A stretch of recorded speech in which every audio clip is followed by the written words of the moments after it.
Excelentíssima Senhora Doutora Hak Ja Moon, excelentíssimos senhores Presidentes da República e chefes de governo aqui presentes, distintos convidados, minhas senhoras e meus senhores, excelências, é com imenso prazer que me dirijo a esta ilustre plateia para partilhar ideias sobre esta tão importante temática, do ponto de vista de São Tomé e Príncipe, um pequeno estado insular que, pela graça de Deus, tem sido um oásis de paz no continente africano.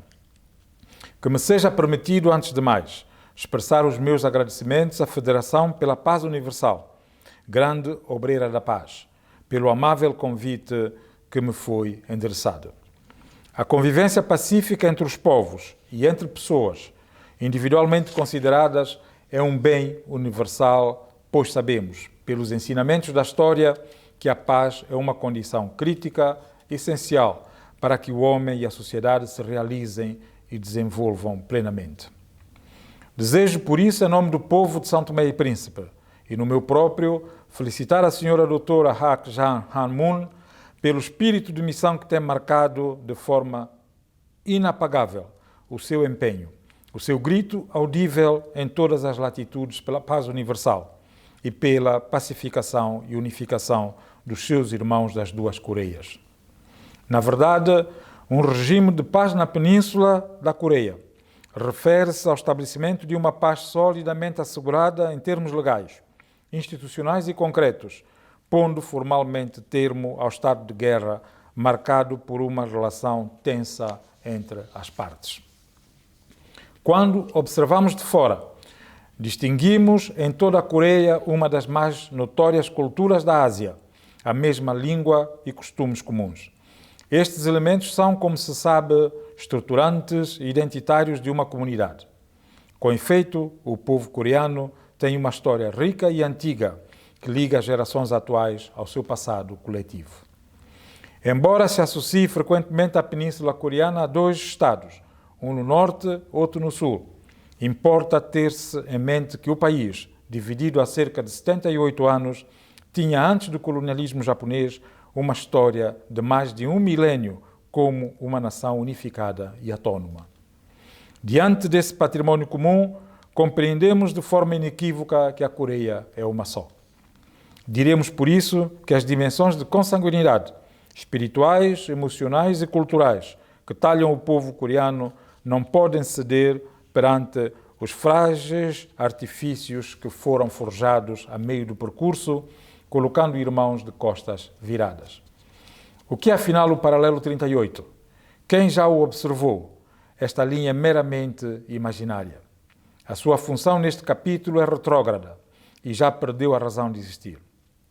As mais de 7 décadas de animosidades provaram que é preciso dar espaço à história para um tempo novo entre os coreanos. Senhoras e senhores, vivemos um período de inúmeras emergências, as quais nos obrigam a aprender depressa em vários domínios existenciais. Um deles, e um dos mais importantes, é de que os nossos verdadeiros inimigos são, na verdade, as alterações climáticas, os vírus e as incertezas econômicas. Por isso, é nossa convicção que a humanidade muito ganhará se o mundo evoluir para um modelo de equilíbrio de potências baseado na relação de forças, para um modelo multilateral mais cooperativo. Pois, todos esses desafios apelam a uma união dos povos e a capacidade conjunta de resiliência, e não ao enfraquecimento mútuo. A história convoca os irmãos coreanos a darem uma sublime lição ao mundo, uma lição de inteligência. É, pois, uma oportunidade que se ergue perante vós, coreanos, para fazer emergir o melhor que há dentro de vós, a vossa capacidade de superação, de realização e sabedoria prática. Foquemos o exemplo dos alemães. Estiveram divididos durante mais de 40 anos, entre o Bloco Leste e o Bloco Ocidental. A queda do muro divisório e artificial em 10 de novembro de 1989 não foi mais do que o resultado de gritos de apelo à reconciliação de irmãos que não puderam mais suportar a hipocrisia da linha divisória artificial. A reunificação dos alemães fez da Alemanha o país mais populoso da União Europeia e uma das economias mais exportadoras da Europa. Este marco é inspirador. Estamos, por isso, convictos de que a vivacidade do sentimento nacional coreano e a sua força de coesão continuarão a incitar responsáveis políticos na busca do estabelecimento de um diálogo comum sobre o tema da unificação da península.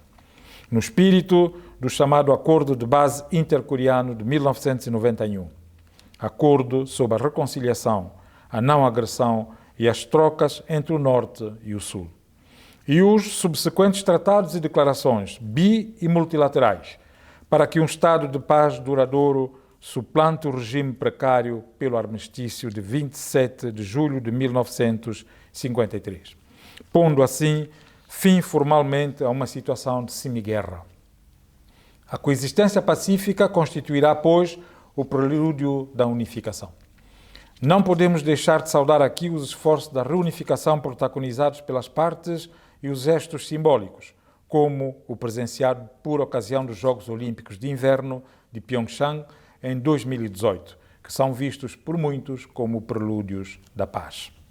Do nosso lado, o meu país, São Tomé e Príncipe, continuará a apoiar, no seio da ONU, o processo intercoreano de diálogo, de reconciliação e de reunificação, dando assim a sua contribuição para a paz e segurança, não apenas na Península Coreana, mas também nesta região do continente asiático e no mundo inteiro.